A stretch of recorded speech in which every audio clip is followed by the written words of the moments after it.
오늘 또 그대의 최고의 날입니다. 임은미 선교사 묵상입니다. 2020년 5월 9일 토요일 최고의 날. 우리는 누구를 섬기면 정말 복을 받을까요? 민수기 18장. 세상엔 참 공짜 없다라는 생각이 든다. 우리가 살고 있는 곳의 지역 이름은 리무르라고 한다. 나이로비랑 약 1시간 떨어진 교외 지역이다. 요즘 케냐의 부분 락다운으로 인해 리무르에서 나이로비 못 건너가고 나이로비에서 리무르로 못 온다.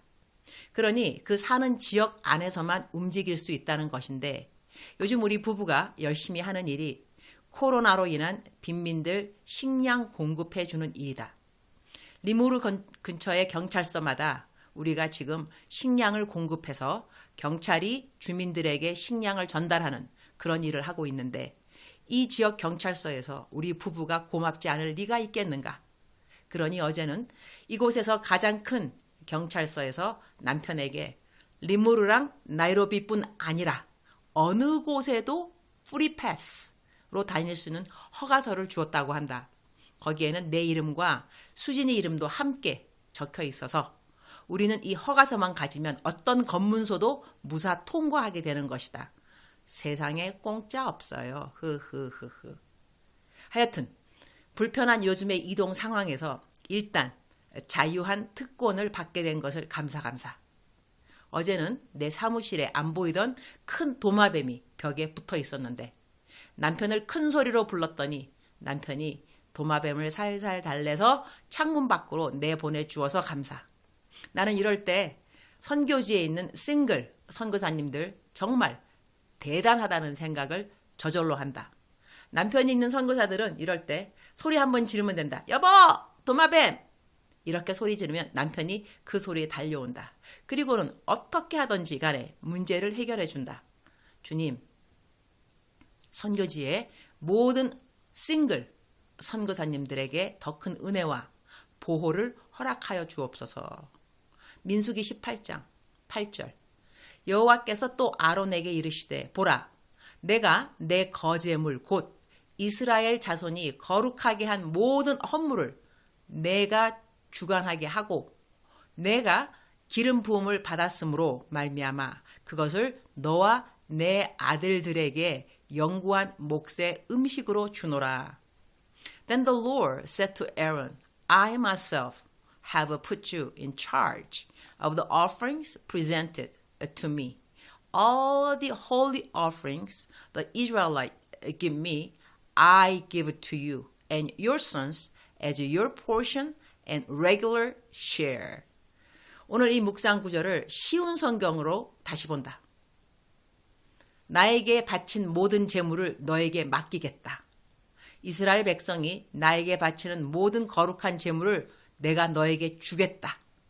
그것은 너와 내 아들들의 몫이며 영원한 너희들의 몫이다. 이 말씀 어떻게 생각하는가? 성경은 더 구체적으로 이야기한다. 제사장들이 백성들이 갖고 나오는 어떤 헌물을 자기 것으로 가질 수 있는지를. 9절. 지성물 중에 불사르지 아니한 것은 내 것이라. 그들이 내게 드리는 모든 헌물의 모든 소제와 속죄제와 속건제물은 다 지극히 거룩한 즉 너와 내 아들들에게 돌리리니. 11절. 내게 돌릴 것은 이것이니 곧 이스라엘 자손이 드리는 거제물과 모든 요제물이라. 12절. 그들이 여호와께 드리는 첫 소산 곧 제일 좋은 기름과 제일 좋은 포도주와 곡식을 내게 주었은즉. 13절. 그들이 여호와께 드리는 그 땅에 처음 익은 모든 열매는 내 것이니. 14절. 이스라엘 중에서 특별히 드린 모든 것은 내 것이 되리라. 15절. 여호와께 드리는 모든 생물에 처음 나는 것은 사람이나 짐승이나 다 내 것이로되. 19절. 이스라엘 자손이 여호와께 거제로 드리는 모든 성물은 내가 영구한 몫의 음식으로 너와 내 자녀들에게 주노니. 더 리스트가 긴데 내가 좀 줄여서 성경 구절 그대로 복사해 보았다. 나는 가끔 11조에 대한 질문을 받는다. 교육자들 월급을 주려면 교인들이 11조를 내야 하지 않을까? 구약에서도 이렇게 성막의 일을 하는 레위 지파들은 백성들이 가지고 오는 헌물을 받으라고 했으니 말이다. 그러니 지금으로 말하면 교회에 특별 헌금 들어오는 것, 직장의 첫 월급, 헌금 들어오는 것 등등 하나님께 바친 헌금을 레위 지파, 즉슨 교회에 담임 목회자나 부교육자들이 가지라는 이야기가 된다. 좀 황당한가? 그 대신 이들은 땅을 기업으로 받지 못한다. 즉슨 백성들이 하나님께 갖고 나오는 그 헌물에 의존하여 살아야 한다는 것이다. 백성들의 11조가 일단 하나님의 성막을 섬기는 이들에게 가야 한다는 것은 구약의 정확한 가르침이다. 그런데 지금 우리는 구약 시대에 살고 있지 않다. 교회의 교육자들이 레위 지파처럼 여겨지는 것은 사실이지만 지금은 만인 제사장 시대라고 한다. 어머, 그러면 모든 성도가 다 헌금을 가져도 되는가요? 나는 오늘 묵상 말씀으로 헌물에 대한 이야기를 사실 하고 싶지는 않다. 그럼 무슨 말을 하고 싶은가? 이렇게 바쳐지는 헌물의 이익을 보는 자가 누구여야 하는가 하는 것에 대한 생각을 하고 싶다. 내가 어렸을 때 기억을 더듬어 보면 우리 어머니도 교회의 목사님 섬기는 것을 엄청 잘하신 것을 기억한다. 명절 때가 되면 어머니는 담임 목사님을 비롯해서 모든 교육자님들에게 과일 박스를 선물로 드렸다. 집에 좋은 것이 있으면 일단 목사님이나 교육자님들 것으로 챙기신다. 주의 종들에게 잘하면 복 받는다고 믿고 신앙생활 하신 우리 어머니뿐일까? 많은 분들이 그렇게 생각하고 교회의 교육자님들을 잘 섬기기에 힘을 쓰는 것 같다. 그렇다면 교회 목사님보다 더 잘 섬겨야 할 분이 있는가? 예수님이겠죠. 마태복음 25장 40절에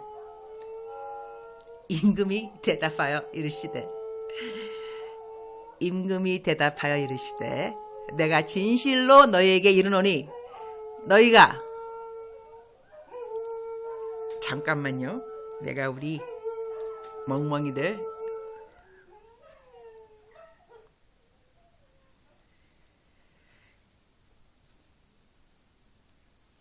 좀 조용해졌죠? 임금이 대답하여 이르시되 내가 진실로 너희에게 이르노니 너희가 여기 내 형제 중에 지극히 작은 자 하나에게 한 것이 곧 내게 한 것이니라 하시고 라는 말씀이 있다. 예수님을 섬김이 무엇과 동일하다고 하는가?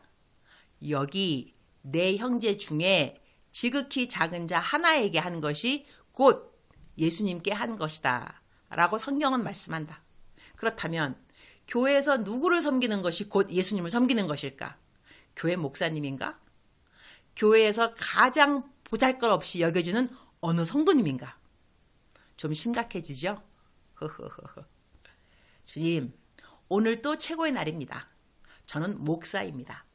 저를 잘 섬겨주면 하나님이 복을 많이 줄 것이라고 그렇게 말하고 싶습니다. 그리고 많은 섬김을 받으면 기분이 좋습니다. 어떤 사람이 직장 첫 월급을 받았다고 선교 헌금으로 보내주면 저는 그날 성령 충만 저절로 됩니다. 그런데 주의 종님들을 잘 섬겨서 하나님이 복을 주신다면 예수님을 잘 섬기면 더 큰 복을 받겠지요. 그런데 그 예수님이 누구라고 성경은 가르쳐 주시는지요? 우리 주위에서 지극히 작게 여김을 받는 형제요 자매라는 것이지요. 우리에게 잘해주고 우리가 존경하고 싶고 하나님을 경외해서 하나님이랑 친한 것 같은 사람들을 시간과 물질로 섬기는 것은 어쩌면 그렇게 어려운 일이 아닐 수도 있는 것 같아요. 저절로 기쁨이 생기니까요. 그런데 나랑 상관이 없는 자, 지저분한 자, 교육도 못 받았는지 말할 때 정말 무식함이 느껴지는 자, 능력이 없어 보이는 자, 짜증을 유발시키는 자, 그렇게 지극히 작은 자처럼 여겨지는 그 누구를 선대함이 곧 예수님을 선대함이라고 하시니 주여 이래서 예수님 잘 믿는 거이 힘들다는 이야기를 하게 되는 거 아닐까요? 우리 집 부엌에 붙여진 성구 너희가 여기 내 형제 중에 지극히 작은 자 하나에게 한 것이 곧 내게 한 것이니라 하시고 제가 이 성구를 왜 부엌에 붙여 놓았을까요? 흐흐흐. 주님은 아시죠? 나를 귀찮게 하는 작은 예수님들이 우리 집은 부엌으로 많이 오세요. 흐흐흐흐.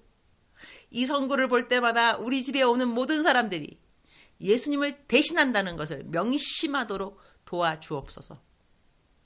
오늘 묵상 말씀과 삶의 적용이 좀 뜬금없는 것 같고 관계가 없는 것 같은데요. 뭐 이런 날도 있는 거죠, 주님. 흐흐흐. 굳이 연결을 시키자면 하나님이 헌물을 맡긴 레위인들은 이 헌금을 어찌 써야 하는가?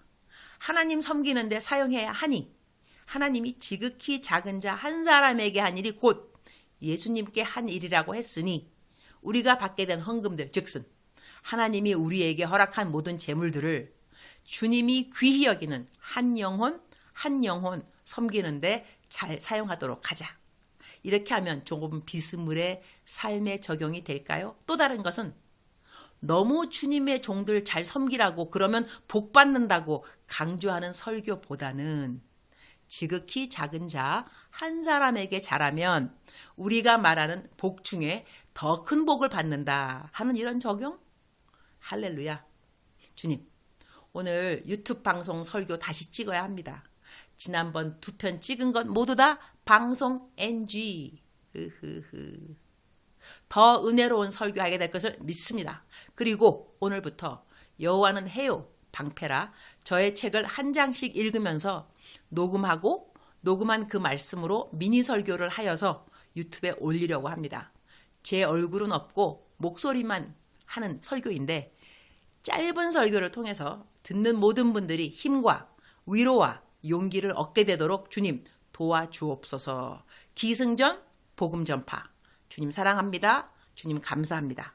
오늘 또 우리 주님 저를 보시면서 하루 종일 기쁘시면 참 좋겠습니다. 사랑하는 그대여. 사랑하는 그대여. 이 사랑하는 그대여. 제가 이렇게 부를 때 중독되지 않나요? 사랑하는 그대여.